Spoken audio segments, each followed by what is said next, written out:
What's going on, guys? Marcus from Wall Street Assassins. Today is January 18th. Looking at the overall economical calendar, we can see we had retail sales.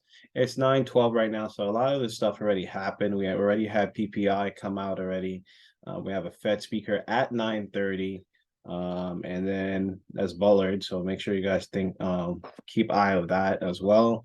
A whole bunch of information. We talked about this yesterday. Tomorrow we have jobless numbers, and then you guys could follow this list on Market Watch. So check that out. Jumping straight into it, looking at the watch list. This is one of the top gainers for today.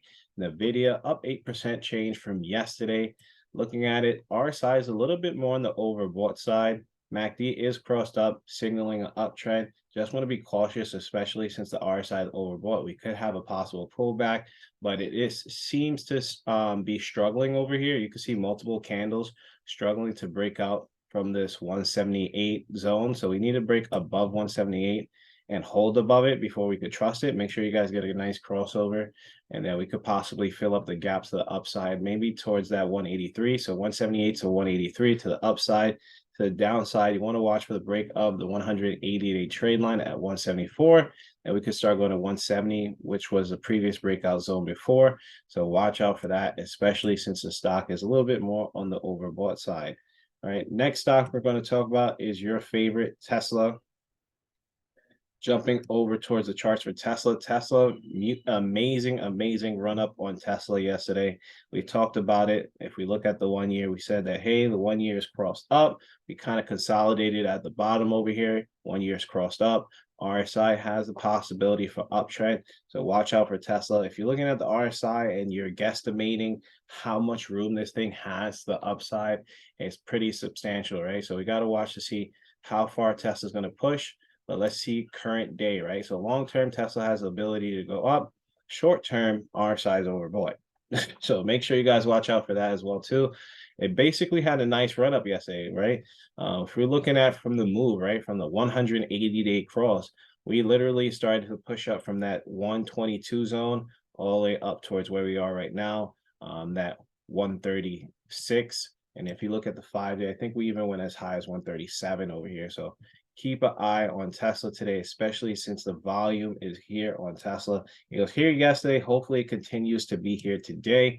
I'll be looking for a move above that 137, and then we can start basically pushing up towards 140 over here. And hopefully, we even fill up that gap towards like 141. And I think the end goal for Tesla, I think it's going to go towards the SMA, but just got to be cautious, especially since that RSI is so overbought. If you're looking at the move from the bottom to where it's at right now, it's kind of a nice swing, right, from that 101. Jumping down towards the 20-day, 20 days overbought as well. Both these MACDs are crossed up, signaling uptrend.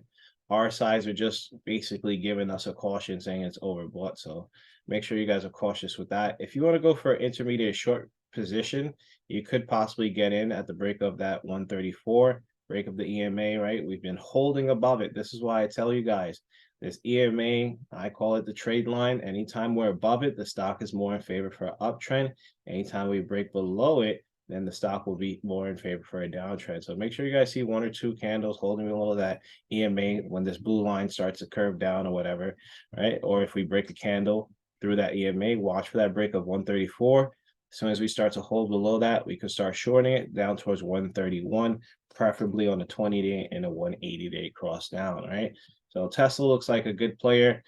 Here it comes. We're looking at SPY, right? Looking at SPY over here, jumping over towards the 1 year, right? You can see SPY is in that wedge still. I know it looks like a lot of Spider-Man lines right here, but we can see SPY has been rejecting this downward wedge, this line over here, multiple times, right? Once we see multiple rejections, we know that, hey, SPY is in a major decision zone right now. So this area of 400, 460, 460 can be a major rejection zone or a breakout zone, right? Right now, the MACD is crossed up. RSI basically has potential for uptrend, but history says that once we get close to this line, we do actually reject it. So we could possibly get a breakout, right? It broke out before and then it failed. So let's see what happens. RSI is getting a little bit more on the overbought side. So this could be the signal to say, hey, we may start getting a pullback, but you never want to have a bias, right? So jumping over towards the 180-day, what are the charts telling us, right? 180 day is actually crossed down, RSI is overbought, and it looks like a possible double top, right? You can see this long wick hit over here. If I zoom in, you can see it, this long wick hit that 440 zone over here, and then we tested it again, and then now we're going for it another time. Is this going to be the time that we break it? You guys got to watch and see today, right? So let's see what happens. If this 180 day crosses up, we could possibly get some upside from that 440 zone, and then we could start pushing up. We do have a nice gap to fill on the upside. If you follow this line over here, right, and we start to break it, we could start possibly pushing up, maybe even towards 403. You can see that 440, and we basically have no real support resistance zones until 403. So it would be a nice epic day for that. Let's jump over towards the 20 day. What's the 20 day? 20 days already crossed up, so she's ready to party, right? 20 days crossed up.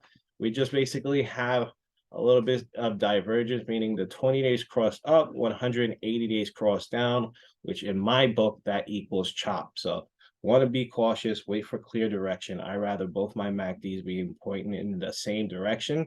That's why I know, hey, the charts are clear and they could go in that direction. But preferably, I would want that 180 day cross up, and then we could possibly go for that long position. But watch for that 440 break for the upside. To the downside, right? We kind of have a lot of support, right? We have the EMA right here at 398. And then this orange line over here, the large dotted one, that's representing the 180 day, which we'll jump over towards that right now.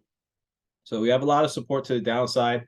Not only that, we have support like that, like the EMAs, but we do have basically this step and staircase pattern. So in order for us to break out of the step and staircase pattern, I think we need to break at least on that 397, right? Get below that 397. Once we start to get below 397, we could fill this pocket to the downside at 396.